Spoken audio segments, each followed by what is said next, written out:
All right, so from a side control position, right, one of the things that especially new people are going to try to do is that they might actually try to, maybe he's going to try to take both arms out, he's going to try to hug me to him, right?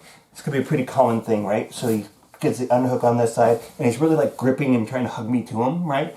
Which pretty much is just going to basically help me hold him down.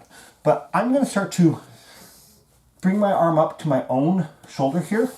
I'm going to start to back away from him, right? And I'm turning the corner with this so that his thumb ends up in my ear. And I want to start low. I'm going to go up his tricep. Now I'm going to step around and create a kickstand. I'm going to pinch him between my legs. And so I'm using my legs to control the bottom of the shoulder. He can't move his hips in and out. He shouldn't be able to necessarily turn his wrist here. I'm going to do a game grip, so I'm covering my thumbs. I'm going to go right below the elbow, and I'm just going to turn my thumbs up as I pull in. So I'm just going to scoop up. Right?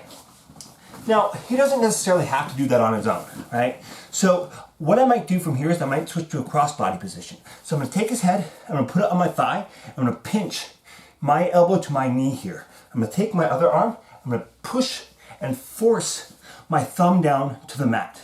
Right? Now from here, I might go ahead and start to set up that Kimura, right? So I got my head side arm underneath his bicep here. I've got grip thumbs on top for both. And so from here, what I would do is I'm going to straighten out my hip side leg, put my other leg on his forehead, and then I'm going to start to bring his thumb under his body as I lift up. He knows this, right? So he feels this coming. He's going to straighten out his arm. So I'm going to take this hand and I'm going to curl his thumb up to the ceiling. I'm keeping that figure 4 grip here, and I'm going to curl both my wrists, right? So this is just a, so you see that my forearm is going up as my wrist is going down, straightening his arm. Now, if he were to try to turn his hand now, it's going to be really difficult, right? It's not impossible, and if he starts to turn his palm down, great. I can switch back to the Kimura. If he turns his palm up, great. I'm going to switch arms, post, and go into that Americana there, right?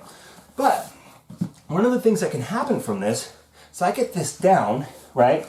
And I get underneath, and he knows he doesn't want his arm on the ground. So he's gonna bring it up, right? So we're right back to that cutting armbar here. So I pull him on the side, bring my knee around, slide up, right? So I can pinch his hand here. And if I've got good control here, I've got good control of his arm. If he starts getting swimmy and I don't have good grip on here, I can use this hand to really, really pinch his thumb in and now roll up from the bottom side. If you're wearing a gear or something like that, start mid tricep and slowly work your way up when you've got a good grip on both top and bottom. And be very, very careful, because the closer you get to the elbow, the tighter it's going to get. And when you start to get that roll, it's going to go very fast. So go very, very slow. Be very careful with this one. Okay? So this is just a basic cutting armbar from the side control position, depending on what we're trying to go for here.